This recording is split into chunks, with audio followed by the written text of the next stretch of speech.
just debating whether to stand up. Is that going to test my film crew? And you just get to see most of my body without my head, which many people would say would be better. I think I'm going to stand up. So, okay, there's so much to say. I stand up in part because I always get very angry about these things. Well, look, okay, so now we're just going to check. Am I in? Oh, good, you can see my head. Right, so look, I'm going to say quite a lot of stuff. A lot of it's already in that black booklet which I wrote over the weekend. My wife will forgive me one day. For the last 50 years, 25% of British people have admitted to being racist, very racist, or a little racist. They've admitted to it in every survey ever done. Okay? So that's the context, isn't it? But do they feel confident in expressing that racism at work or in society? Well, since the 1970s, when racism was made unlawful, increasingly less so, up until Brexit, when the anti-foreigner, we're not actually against black people, we're just foreigners, you know, these people come over here and destroy our country, yeah? But there was an underlying narrative, wasn't there? And then it morphed into the cultural wars, which was a political strategy to try and divide the black vote so it didn't align with Labour, as it had aligned with the Democrats in the States. It was deliberate, and they wheeled out black ministers to make effectively racist attacks on black activists. In the Daily Mail, I can think of one black journalist who was savaged by Kenny Badenoch in the Daily Mail for speaking up on racism. Yeah? All right. So we know the Metropolitan Police is institutionally racist. It has been since Macpherson. It probably will be forever unless we start implementing some of the solutions we're going to talk about. We also need to acknowledge that the Home Office is currently institutionally racist. It came up with a hostile environment. It attacked the Windrush generation. Civil servants came up with that. Amber Rudd, Theresa May, they implemented that. Yeah? It wasn't a chance thing, it was part of the cultural wars. It was a political ideology being translated into action by the Home Office. Within the Home Office, civil servants who didn't like that were not promoted. Those who bought into it were. This is the Home Office the government has inherited, and they need to have a think about that. Even worse is the Equality and Human Rights Commission. Okay?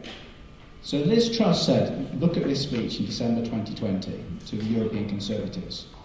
She said that unconscious bias training should be abolished. She said that institutional racism as a term and expression was unhelpful.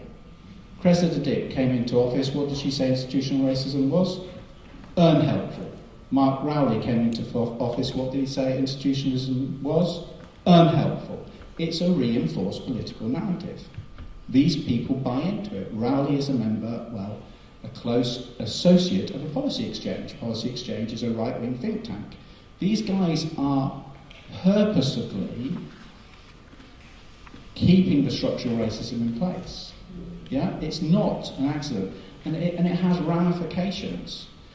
So before the 2019 election, Corbyn-Johnson one, if you remember that one, the Equality and Human Rights Commission were approached with 3 different possible formal investigations. One was anti-Semitism in the Labour Party. Another was Islamophobia in the Conservative Party. The last one was an investigation into the Home Office's hostile environment in respect of Windrush. Which of those 3 did the Equality and Human Rights Commission decide to investigate? Anti-Semitism. So in the general election, Corbyn was under attack for being a racist. Johnson should have been under attack for being a racist because Windrush was probably one of the most racist policies that any government's ever come up with, ever. But the Equality and Human Rights Commission had aligned itself with the Conservative Party. It had been weaponised by the Conservative Party. Liz Truss in that speech said, I've decided to appoint a new chair and 4 new commissioners to, quote-unquote, carry out the government's agenda. That's an independent body. It should have been judicially reviewed. Labour should have been fighting back about it. And those same people are still in power in the Equality and Human Rights Commission. They're the ones not investigating racism, not committing to litigation. Yeah, a little bit belatedly after George Floyd, they woke up a little bit. But just so you know, in a race case against the Equality and Human Rights Commission, my second, yeah, where the most senior race advisor in the Equality and Human Rights Commission got disciplined for offering free race training at lunch to staff who were interested. Yeah? And then they were prohibited from using the term institutional racism in any report they produced, even if the evidence was there for it. Prohibited, because they didn't want to upset their funders. So it has a massive impact. So what happened after the election, 19, is they went back and said, please can you now investigate Islamophobia? We've got 400 cases in all political parties, it's not just the Conservatives. And again, they refused. Yeah? But the Windrush thing got so big, they had to say yes. And of course, within 6 months, they said, yeah, it's a racist policy. They breached Section 1. If that report had been carried out and commenced and concluded at the time it was asked, at the point Johnson would have been going into a general election, he would have been under fire for the racist, deliberate racist policies. Yeah? It would have been a different narrative. So we have lost the Equality and Human Rights Commission, which is the biggest organisation to help us fight against racism in this country. It's lost to us. You've got to replace the commissioners. You really need to shut it down and introduce an equal employment opportunities commission like we have in the States, which is truly politically independent. Or if you're cynical, the Labour Party should just sack all the commissioners and put in commissioners who are very strongly and pro-Labour and use it as a political tool. Because that's what the Conservatives have done. All right, so that's that bit. The next bit, cultural wars has had another impact. Reform now got, do you know they got 4 million votes, Reform became, yeah? So there's 4 million non-white workers in this country, and for every non-white worker in the country, there's now a Reform voter. And what was in the Reform's manifesto, I don't know if anyone saw it, the abolition of the Equality Act. That's part of their manifesto goals, to abolish all rights against discrimination, to take us back to the early 1970s, where you could call someone the N-word at work and there were no repercussions for that, none whatsoever. 4 million people have bought into that, yeah? And they're growing, and they're well-funded. Russian, American money, other money, Middle Eastern money. It's growing, and it's not going to go away. They have political aspirations. And the great thing about the right wing is that even if they hate each other, they will work with each other. Think of Michael Gove, Boris Johnson. Yeah? They were always going to work together again. On the left, we are less forgiving. I don't know why, because we're the more compassionate side.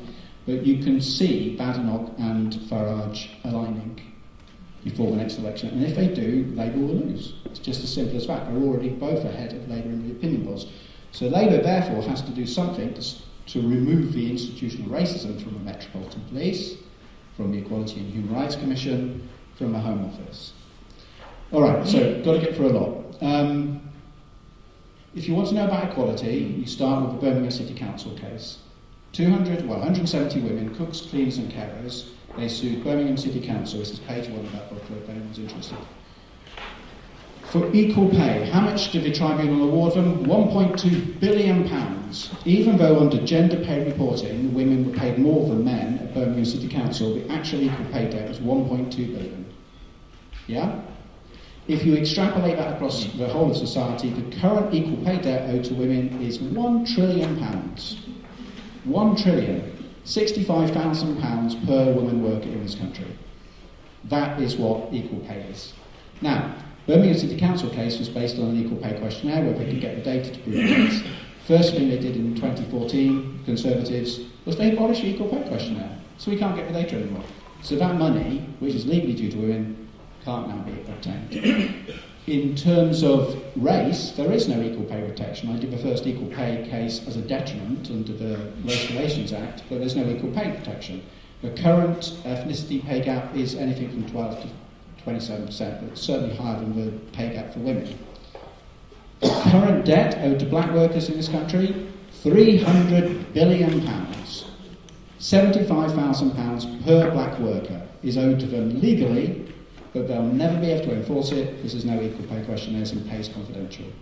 So unless we make pay transparent for everyone, which is an interesting notion, be very capitalist because it's a free market thing, or we introduce questionnaires, we're not going to be able to capture that. So where the Labour Party's looking at Race and Disability Act, unless they're introducing questionnaires, it's going to make no difference. Because the Equality Act currently, 31% of that black workers will suffer racism at work. Only 1% will formally complain, which means 99% of all incidents of racism, there's 1,226 incidents today at work of racism, less than 1% of those will actually be formally complained about. Of those that are formally complained about, 99% of those will be rejected by their employer. Why are they rejected? Why are all grievances rejected? Because you can't admit in an internal process to have broken the law in relation to race discrimination, because then they can sue you and you can't defend it. So corporately they close it down or buy you off. Yeah? So the grievance process just does not work around discrimination. You just lose. So then you have to go to tribunal. But only 5% of people are winning at tribunal. There's very low awards. It's quite a high cost. There's a lot of litigation stress. And there's a fear of victimisation. If you bring that case, you are finished. You are absolutely finished. You're not going to work in that employer ever again. And maybe not within your industry. Yeah? So the reward, in a best example I can give is this. It's a whistleblowing case, but it works the same for discrimination. In America, SmithKline Beecher, big pharmaceutical, yeah, they produced a drug that literally killed people in the human tests. It caused them enormous pain and killed some. They suppressed all that data and they put it out on the market. They made hundreds of millions of pounds. Whistleblower, head of development, whistleblower about it. Yeah? He was prosecuted, I think, by the Department of Justice. In America, whistleblowers get 10 to 15% of what the states recover on those cases. She got $96 million. Yeah? If that same lady had whistleblown in the UK about the same drug, which caused the same damage to British people, and she won, she would get $300,000. I was speaking to Cambridge with the attorney who had a really nice suit, because attorneys get 10% of what they recover, so he got 10% of $96 million. I said, would she have sued for $300,000? He said, hell no. And that's why whistleblowing doesn't work in this country, and that's why discrimination is something you can just purchase, because the average award for discrimination is $11,400 for interference. That's not worth risking your career over, especially when you know you're going to be victimised. Yeah? What Coretta was saying is also true about institutional racism. Institutional racism is not illegal. You can't do anything with it. It's just a term. It's a sociological term. They should have implemented it as an illegal action under the 2001 Act. They didn't. They just forgot to. So the Metropolitan Police is still institutionally racist 30, 40 years on, but it's not illegal. Doesn't matter. There's nothing. Poor police officers, and I know 2 or 3, black police officers who were really empowered after Casey, they thought, great, everyone gets it now. Finally, they can see the institution of disproportionalities. They can see this organisation is racist. They go for promotion, they don't get it. They get stuck on a misconduct, they put in a claim. What happens at tribunal? Why are you talking to us about institutional racism? Are you political? Institutional racism is illegal. Where's your evidence of direct discrimination? And they lose. And then they wake and they think, well, actually, that's a problem. And one lady she lost, and now they're going after her for costs. I mean, and she's almost certainly right. It's just very, very difficult to prove direct discrimination. So difficult. All right, so that's all of that. Casey. Okay, so what we've got at the moment in the Metropolitan Police is if you complain of racism, you get stuck on misconduct. 75% chance if you complain of racism. I mean, there's retaliation in most employers, but in the Met it's a bit more severe. It's partly the culture, partly the hierarchy, partly the history of them doing it. Yeah? So you get counterattacked. So that's one part of institutional racism, disproportionality or misconduct. Who oversees the misconduct process? The DPS, or Professional Standards Department. They are the engine room of institutional racism in the Met. Yeah? They can guarantee they can sack any black officer any time for any reason. Now that's been slightly reduced by the introduction of legally qualified chairs on the disciplinary panels, because a lawyer then has to agree with the police that this black officer has done a bad thing. Meanwhile, white officers, I can think of a commander who uses the N-word. You know when the Stephen Lawrence family found out they were being covertly investigated? One of the inspectors on that investigation, he used the N-word. So what was the chances of him rooting out that racism against the Lawrence family? Yeah? And guess what? Neither were disciplined because the DPS said it didn't reach the threshold. for misconduct. Whereas currently, the chair of the Metropolitan Black Police Association, he's on gross misconduct. And so when Casey rightly said the DPS, the Professional Standards Department, is not fit for purpose, what she should have done, where she let us down, or the Home Office to be more accurate, the institutionally racist Home Office let us down, is they should have taken the power away from the Metropolitan Police to oversee misconduct processes and given it to a new body, the Conduct Enforcement Agency. A new body, yeah? Probably not comprised of police officers. Yeah? Then you take the power, and then for the first time, if a black officer speaks up, the commissioner doesn't know what to do, because they can't actually get rid of them. They might even have to start listening. And this is a commissioner who, remember, when he took office, had no track record of fighting racism. He refused to meet with the Metropolitan Black Police Association, even sit in a room with them, which is a bit extreme. He's a member of, he speaks a lot at the Policy Exchange. He's on the polemic around institutional racism. And he denied institutional racism when he came into office. This is not anyone you can really trust to remove the problem. He's been given 2 years in an unholy deal between the Home Office and the Home Secretary of the day and the Commissioner to do something about it. So what has he done? What are the 2 things that Rowley has done since then? Do you know what they are? It's in the booklet. He has gone to the Home Office and said, in order to fight the racism, the engine room of which is for DPS, is we need more money to increase the DPS by 50%. Can anyone see the logic failure in that? That's what he's done. He's increased the DPS by 50%. Ostensibly, to remove more racists. But it's been targeted at the black officers. And the other thing he said to the Home Secretary is, all this nonsense about a legally qualified chair, that's stopping people being dismissed. It's slowing up the process. We need to get rid of that. We need the old system that it's tap on the shoulder, it's a commander making a decision. So he said, oh yeah, give that a go then. Yeah, so that protection has been removed. Who's one of the first people to now go before the commander on, is it the 5th or 6th of January next year? It's the chair of the Metropolitan Black Police Association, who's going before a commander on what appears to me to be hopeless evidence, but they're going to sack him. And so the position on the ground of Metropolitan Police is now worse than it was 2 years ago. There's been a huge pushback. The National Black Police Association has said it's an unsafe place for their members. They've stopped cooperating with the Metropolitan Police for that reason, which is a brave stance to take because they're getting blowback on that as well. It's a problem. Rowley needs to go. Yeah? He's got till March. He's going to get reviewed by Casey. What does he say about Casey? He doesn't want her back. He wants someone who's more neutral. Yeah? They're opposing Casey's return. They want probably someone from ACAS. Or the Policy Exchange would be a good place to start. The Policy Exchange say institutional racism doesn't exist, so you pretty much won that argument. I'm pleased to announce institutional racism no longer exists in the Metropolitan Police. Policy Exchange looked at it very carefully, and we're really happy to say it's gone. Yeah? So we need to make institutional racism unlawful, but we also need to be objective about it, and we need to do a lot about the Equality and Human Rights Commission. Okay.